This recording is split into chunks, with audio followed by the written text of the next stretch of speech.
I know that you're afraid. You're afraid of us. You're afraid of change.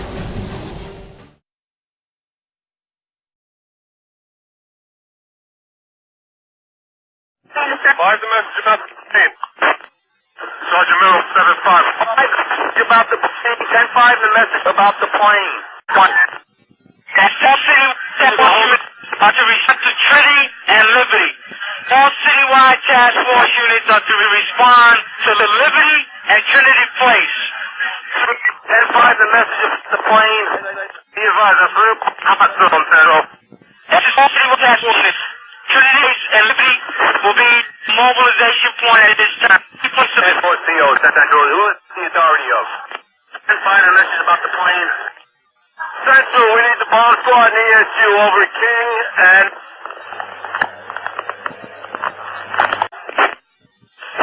9414, hold up. 5 the message about the remote control plane. Station Tourist on the air. Central, I got a message on that plane. It's a big truck with a mural painted of an airplane diving into New York City and exploding. I don't know what's in the truck. The truck is in between 6th and 7th on King Street.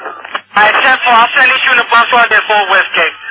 With a mural painted, airplane diving into New York blowing up. 2 men got out of the truck, ran away from it. We got those 2 under.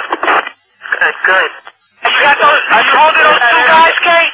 We got them under. Let's get some units over here. Listen to that. Fucking beat the shit out of them. Alright, alright, listen, you need any further on those 2 guys over there? You alright over there, Kate? Yeah, both suspects under, Kay. We have the suspects who drove in the van exploded. We have both of them under, Kay. Let's get some help over here. Now, I'm sending you here to shoot there. I just want to make sure you and your guys are alright over there, Kay, that's all. What's the location, Kay? Put them up. You know, we have both transits driven that exploded. Resurrect? What location? The location, Kay.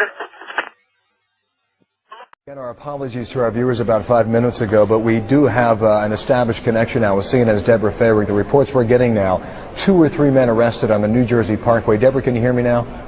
Yes, I can. That is the information that I'm getting from 2 sources, that there was a van either on the New Jersey Turnpike or the Garden State Parkway, and that it was near the George Washington Bridge. There were 2 or 3 men who were in the van. The van was pulled over. It is not clear why the van was pulled over, but when it was, law enforcers found tons of explosives inside of the van. That is right now all I'm hearing, but again, 2 to 3 people in custody, and we are trying to get more information on that right now. Deborah, I don't mean to put you on the spot here. Do you know where on the Jersey Turnpike this was? How far from New York City? We do not know that. We are looking into that. There is one report that it was on the New Jersey Turnpike. There is another report that it was very close to the bridge, if not on the bridge.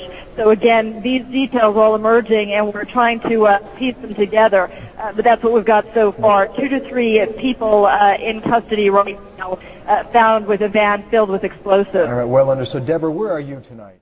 And word late tonight that 2 suspects are in FBI custody after a truckload of explosives was discovered around the George Washington Bridge. That bridge links New York to New Jersey over the Hudson River. Whether the discovery of those explosives has anything to do with other events today is unclear, but the FBI has 2 suspects in hand, said the truck load of explosives, enough explosives were in the truck to do great damage to the George Washington Bridge. But they arrested the 2 suspects and they're questioning them as we speak.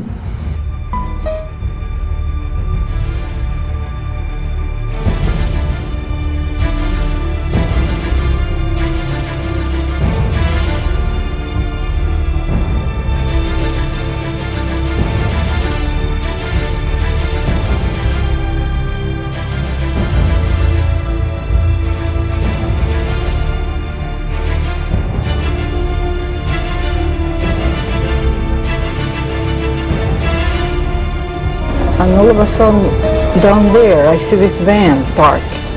And I see 3 guys on top of the van. And I could see that they were like happy. You know, they didn't look shocked to me. You know, they didn't look shocked. I thought it was very strange.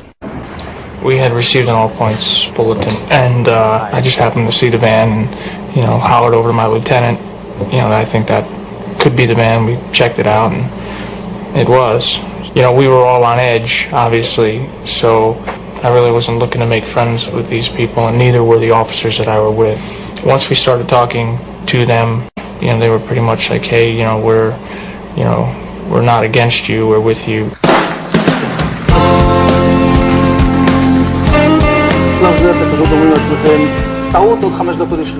And at that point we were taken for another round of questioning, this time related to our allegedly being members of Mossad. The fact of the matter is we are coming from a country that experiences terror daily. Our purpose was to document the event. Our purpose was to document the event. I was watching the towers, and though I wasn't the closest, I saw them crumble to the earth like they were full of explosives. And they thought nobody noticed the news report that they did about the bombs planted on the George Washington Bridge. 4 non-Arabs arrested during the emergency, and then it disappeared from the news permanently. They dubbed the tape of Osama, and they said it was proof. Jealous of our freedom, I can't believe you bought that excuse. Rocking a motherfucking flag don't make you a hero. Word to ground zero, the devil crept into heaven. God overslept on the 7th. The new world order was born on September 11th.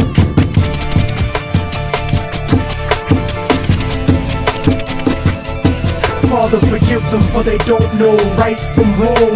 The truth is set you free, written down in a song. And the song has the cause of death written in cold. The word of God brought to light that'll save your soul. Save your soul, motherfucker. Save your soul. And just so conservatives don't take it to heart, I don't think Bush did it, cause he isn't that smart. It has been more than 16 years since a civilian working for the Navy was charged with passing secrets to Israel. Jonathan Pollard pled guilty to conspiracy to commit espionage and is serving a life sentence. At first, Israeli leaders claimed Pollard was part of a rogue operation, but later took responsibility for his work. Now Fox News has learned some U.S. investigators believe that there are Israelis again very much engaged in spying in and on the U.S. who may have known things they didn't tell us before September 11th. Fox News correspondent Carl Cameron has details in the first of a 4-part series. Since September 11th, more than 60 Israelis have been arrested or detained, either under the new Patriot anti-terrorism law or for immigration violations. A handful of active Israeli military were among those detained, according to investigators, who say some of the detainees also failed polygraph questions when asked about alleged surveillance activities against and in the United States.